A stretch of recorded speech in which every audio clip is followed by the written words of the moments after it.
ঐতিহ্যমণ্ডিত পুখুৰীৰ পাৰত ছট পূজা হ'বনে?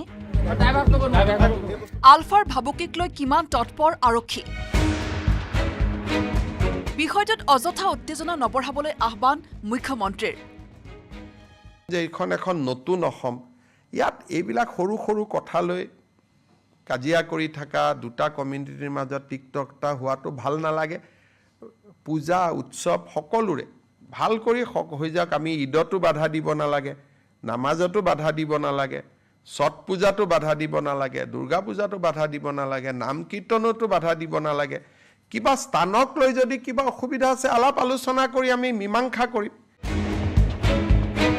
তিনিচুকীয়াৰ ঐতিহাসিক নপুখুৰীৰ পাৰত ছট পূজা আয়োজনক লৈ উত্তেজনা অব্যাহত আছে। থলুৱা ৰাইজৰ প্ৰবল বিক্ষোভ প্ৰতিবাদৰ সমান্তৰালকৈ ঐতিহ্যমণ্ডিত পুখুৰীৰ পাৰত ছট পূজা আয়োজনৰ বিৰোধিতা কৰি সম্প্ৰতি বিদ্ৰোহী সংগঠন আলফায়ো দিছিল সকিয়নি ভৰা ইমেইল। ইফালে সকলো প্ৰতিবাদ আওকাণ কৰি এইবাৰৰ বাবে তিনিচুকীয়াৰ নপুখুৰীৰ পাৰত ছট পূজা পাতিবলৈ অনুমতি প্ৰদান কৰিছিল প্ৰশাসনে। কিন্তু প্ৰশাসনৰ এই কথাত সন্তুষ্ট হোৱা নাই জনসাধাৰণ। ইয়াৰ পিছতে মুখ্যমন্ত্ৰী হিমন্ত বিশ্ব শৰ্মায়ো বিতৰ্কিত ইছ্যুটোত সৰব হৈ দুয়োপক্ষক সমিল মিলেৰে কাৰ্যপন্থা ল'বলৈ জনালে আহ্বান।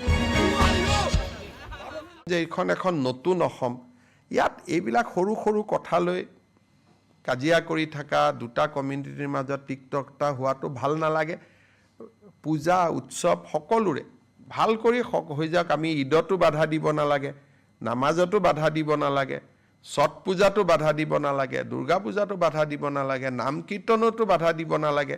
কিবা স্থানক লৈ যদি কিবা অসুবিধা আছে আলাপ আলোচনা কৰি আমি মীমাংসা কৰিম।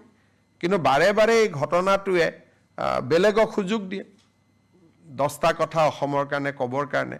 সেইকাৰণে মই পঞ্চায়ত ইলেকশ্যনৰ পিছত দুজন জ্যেষ্ঠ মন্ত্ৰীক পঠাম, যাতে দুইটা কমিউনিটিৰ মাজত এটা আলাপ আলোচনা কৰি যিটো এটা ডিষ্টেঞ্চ আছে, দূৰত্ব আছে, সেই দূৰত্বটো যাতে সদায়ৰ কাৰণে দূৰ কৰিব পাৰি। দুইটা কমিউনিটিকে কৰজোৰে আহ্বান জনাম যে মিলা মিছা শান্তি সম্প্ৰীতি সমন্বয়ৰ মাজত যাতে আমি থাকোঁ। কাৰণ আমাৰ শত্ৰু বেলেগ, সেই শত্ৰুৰ লগতহে আমি যুঁজিব লাগে। তিনিচুকীয়াৰ পৰা উপাসনা বৰুৱা গোস্বামীৰ সহযোগত Hirakjyoti Malakar report, news 18 Assam north east.